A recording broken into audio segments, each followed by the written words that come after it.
Buonasera da Sicilia 24, questi titoli.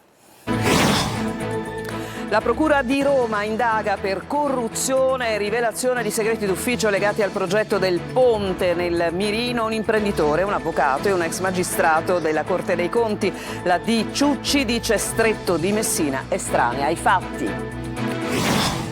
Picchia e dà fuoco a un uomo al culmine di una lite per il pascolo abusivo di un gregge nelle campagne di Noto. Nel siracusano arrestato un 53enne per tentato omicidio. Donna trovata ferita in uno stabile abbandonato a Canicattì nell'Agrigentino. La 48enne in prognosi riservata all'ospedale Barone Lombardo. L'edificio è stato sequestrato e dichiarato inagibile. Notte di incendi e intimidazioni a Palermo, colpiti il ristorante Ulisse a Tommaso Natale e un chiosco in allestimento a Vergine Maria. Continua l'escalation del racket.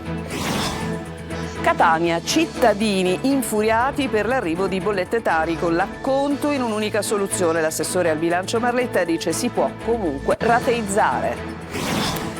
Finisce la scuola e la festa degenera. Rischiano la denuncia gli studenti del liceo Cutelli a Catania per il lancio di uova e spray contro la polizia locale. Calcio slitta ancora il consiglio d'amministrazione del Catania. Le scelte di direttore sportivo e allenatore sembrano comunque già definite.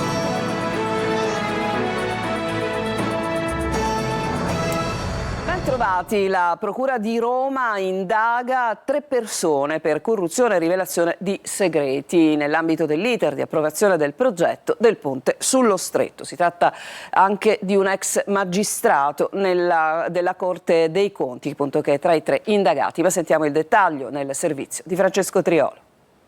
Una nuova bufera giudiziaria si abbatte sul ponte sullo Stretto. La Procura di Roma ha aperto un'inchiesta per corruzione e rivelazione del segreto d'ufficio nell'ambito dell'iter di approvazione del progetto definitivo dell'opera.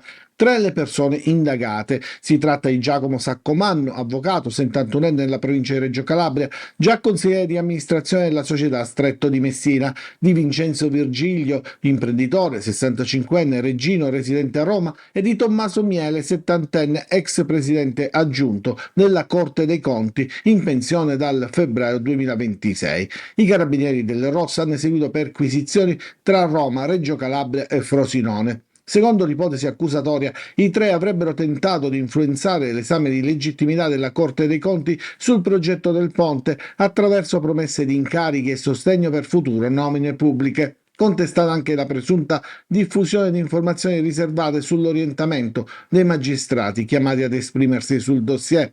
L'inchiesta è alle battute iniziali e tutte le accuse dovranno essere verificate nel corso delle indagini e dell'eventuale processo.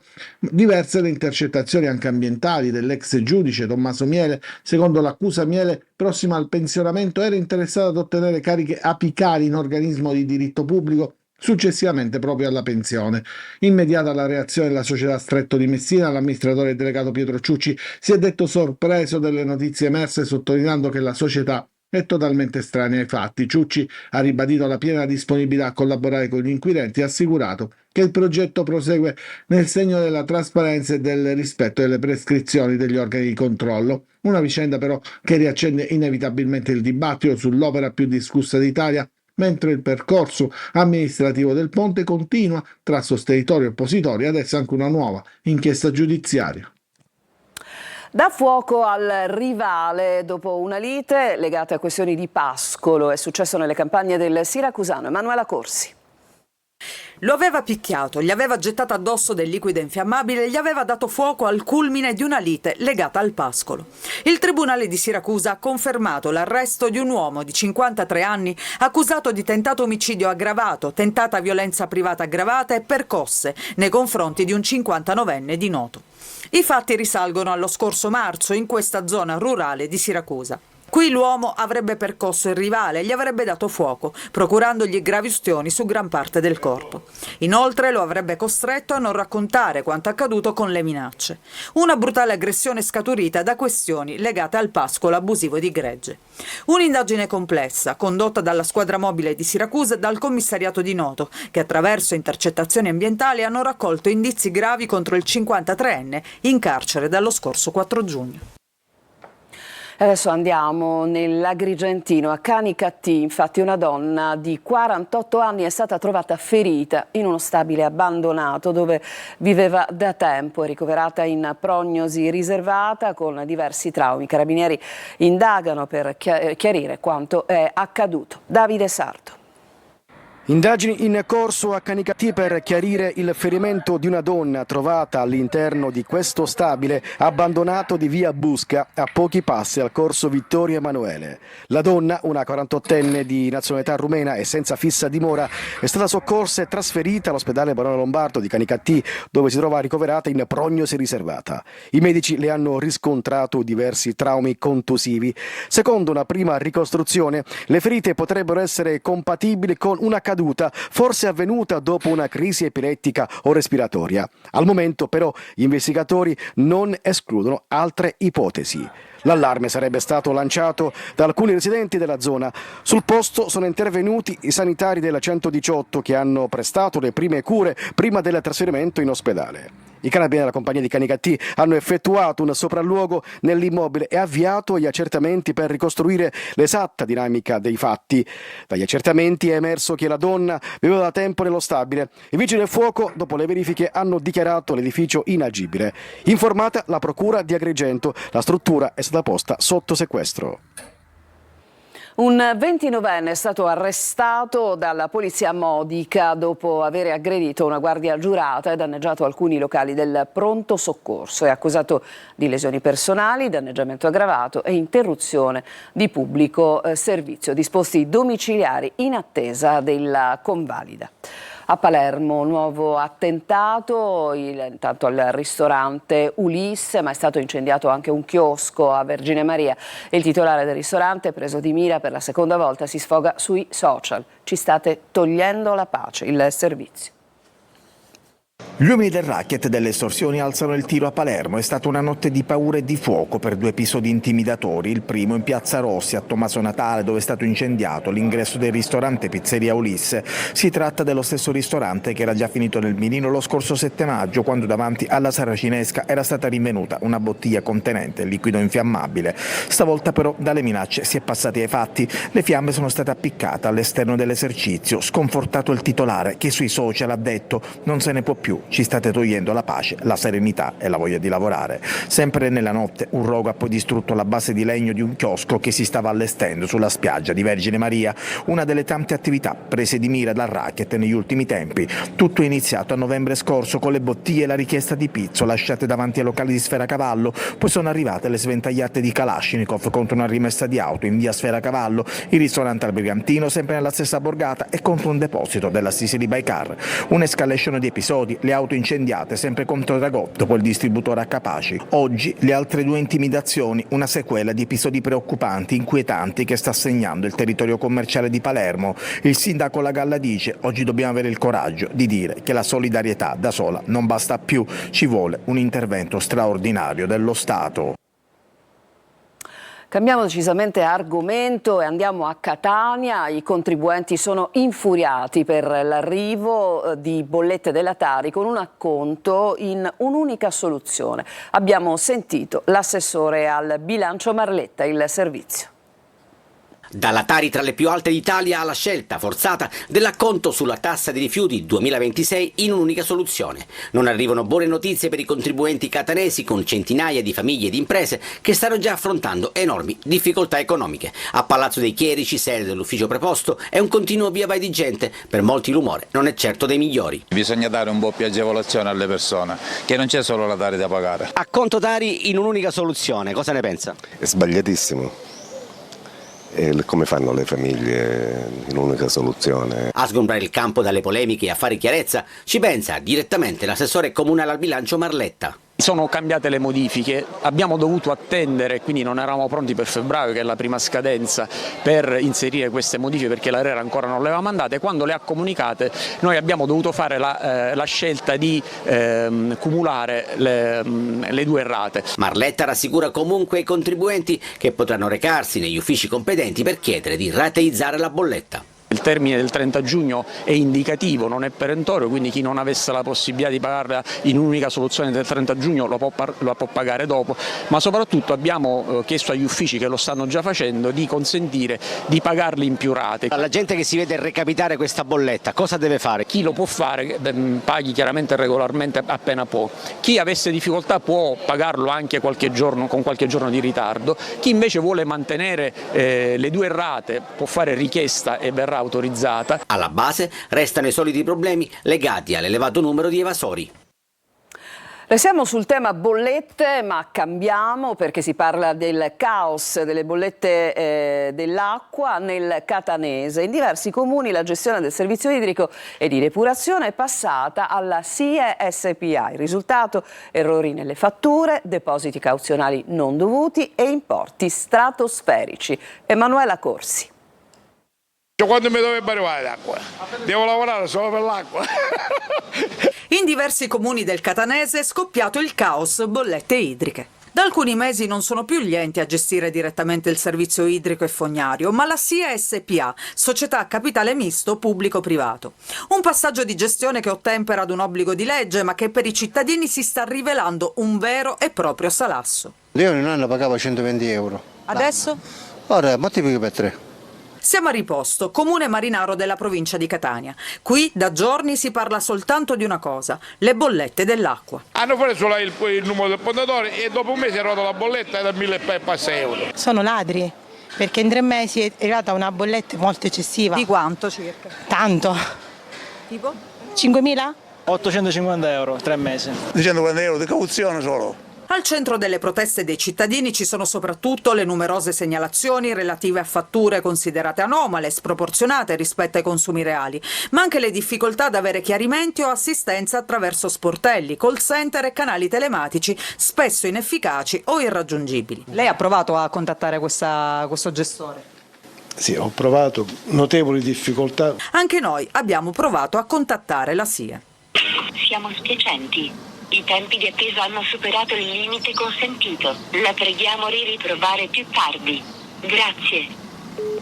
Il sindaco Davide Vasta per 2 volte ha diffidato il gestore e ha sollecitato un'interrogazione parlamentare. Sospendete le bollette perché la gente è esasperata. Tra l'altro, non avendo un servizio di assistenza al pubblico decente, le file sono di 70, 80, 90 persone avanti che aspettano di poter parlare con la SIE, perché poi al telefono e alle PEC io guardo la telecamera e parlo con quelli della SIE che mi dicono noi rispondiamo a tutti, voi non rispondete a nessuno perché le prove le fanno tutti e non funziona.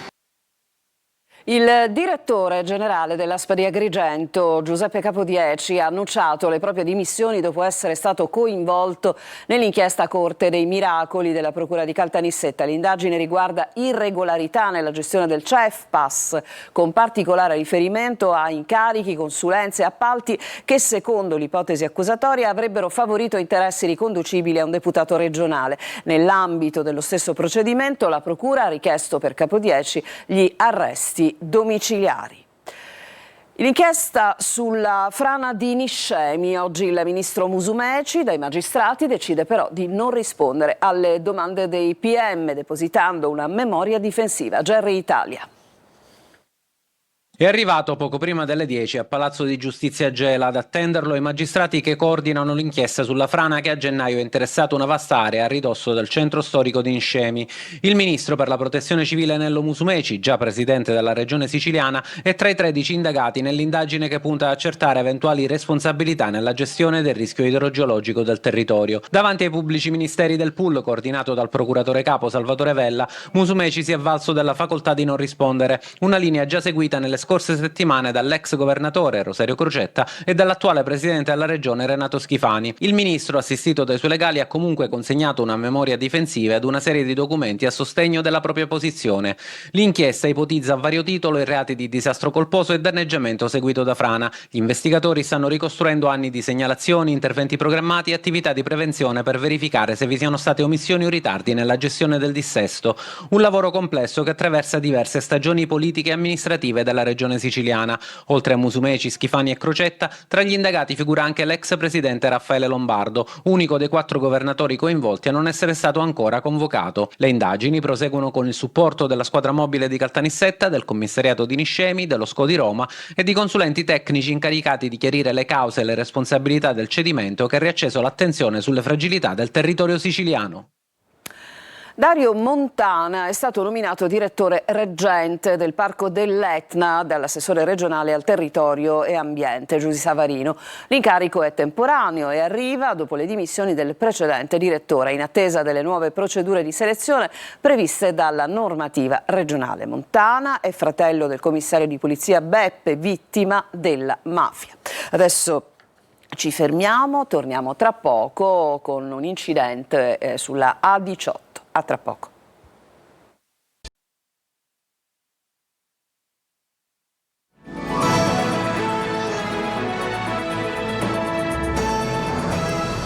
E siamo tornati in studio, 2 persone sono rimaste ferite in un grave incidente avvenuto nel pomeriggio lungo l'autostrada A18 in direzione Catania, nei pressi dell'area di servizio di AC Sant'Antonio. Secondo una prima ricostruzione, un camion avrebbe tamponato un'auto sulla corsia di emergenza, l'impatto è stato violento e ha provocato il blocco della circolazione. Ecco, lo vedete nelle immagini.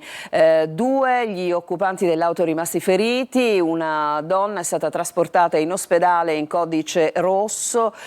Sul posto sono intervenuti i vigili del fuoco che hanno lavorato a lungo per estrarre i feriti dalle lamiere dell'auto. Le forze dell'ordine stanno indagando per chiarire l'esatta dinamica del sinistro e accertare le eventuali responsabilità. Dal dolore di una famiglia nasce una speranza per altre vite. Dopo la morte del giovane Andrea, i familiari hanno scelto la strada della donazione degli organi. Rita Cinardi. Stringono tra le mani la fotografia del loro ragazzo e non riescono a trattenere le lacrime. Un dolore immenso, quello di una famiglia che ha perso un figlio troppo presto. Eppure, nel momento più difficile, ha trovato la forza di compiere un gesto straordinario. I familiari del sedicenne di Bonpietro, Andrea Riggio, morto dopo un tragico incidente avvenuto appena 4 giorni fa in via Vassallo, in pieno centro città a Caltanissetta, hanno scelto di autorizzare la donazione degli organi. Una decisione che consentirà ad altre persone di avere una nuova possibilità di vita e che forse un giorno potrà regalare un po' di conforto anche a chi oggi non riesce a darsi pace. Era il volere di nostro figlio. Noi siamo, sia io che mia moglie, ma anche mio figlio a soli 16 anni, dei soccorritori delle misericordie. Non l'abbiamo nemmeno discusso con mia moglie, ci siamo guardati in faccia e abbiamo scelto di dare continuità al nostro figlio con gli organi che possono servire ad altri ragazzini. Un gesto di grande generosità, elogiato anche dal direttore del presidio ospedaliero del Sant'Elia, che ha voluto esprimere la vicinanza dell'intera struttura sanitaria alla famiglia. Profonda gratitudine nei loro confronti in un momento in cui le donazioni degli organi sono in calo. Eppure quell'incidente si poteva evitare. Lo stesso papà di Andrea ha fatto un appello al sindaco sulla viabilità per fare in modo che tragedie come questa in futuro non si ripetano. Abbiamo fatto un appello al sindaco per cercare di limitare altre vittime e non ci siano altri genitori che piangono i propri figli, solo questo, di dare un'attenzione maggiore alla viabilità. Voltiamo decisamente pagina, finita la scuola, la festa a suon di lancio di uova e di spray degenera a Catania, ci racconta tutto in questo servizio Tonino De Mana.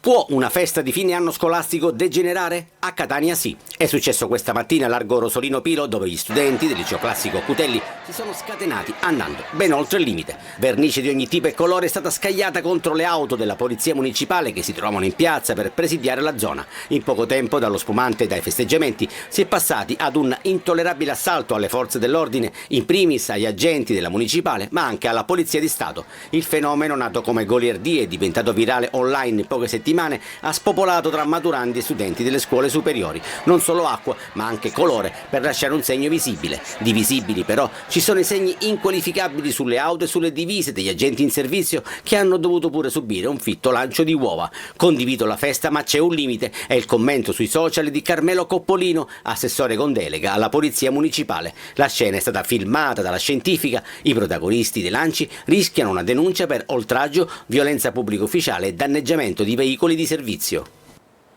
Adesso ci fermiamo, c'è un'altra pausa e poi torneremo con il calcio.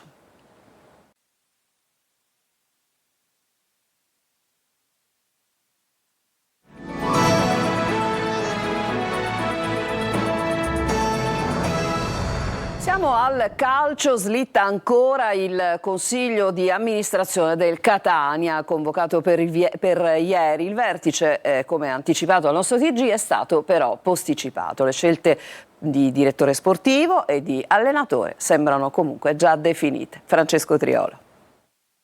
Il mistero del CDA programmato, ancora ufficialmente non tenuto. Da lì, da quel contesto, dovrà passare il piano di investimenti e di programmazione del Catania per la prossima stagione. Da lì si potrà capire budget, obiettivi e uomini sui quali il presidente Rosario Pelligra conterà per rilanciare le ambizioni del Catania. Alcune scelte sono state già fatte, altre delineate e pronte per essere messe in pratica. Intanto si parte dal budget. Pelligra ne ha parlato durante la sua visita a Torre del Grifo, che diventa centrale nel futuro del Catania, tanto che sarebbero stati destinati 4 milioni di euro alla sua ristrutturazione, almeno inizialmente. Il Consiglio d'amministrazione poi dovrà delineare anche introiti, diritti, sponsorizzazioni, contratti da risolvere e altri da definire, e qui entra in gioco anche il discorso tecnico. Il direttore sportivo è ormai in pectore con Fortunato Varrà, che lavora da qualche settimana alla costruzione del nuovo Catania, a cominciare da una nuova guida tecnica. Tutte le strade portano a Fabio Caserta, allenatore che conosce l'ambiente, ha visto la squadra nelle ultime partite, conosce il campionato e soprattutto lo ha vinto.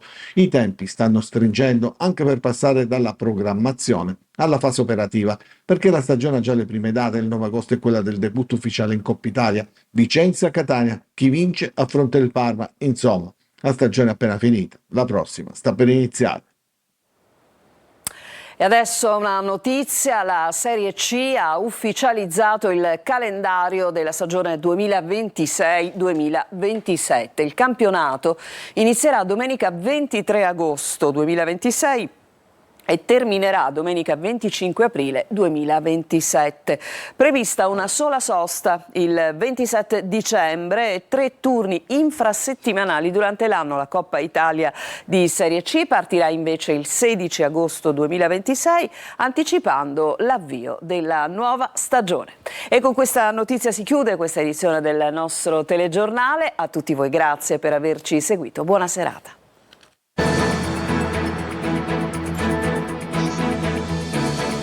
Entra nel mondo dell'informazione con l'app Sicilia Web. Resta sempre aggiornato con le news e le live in diretta.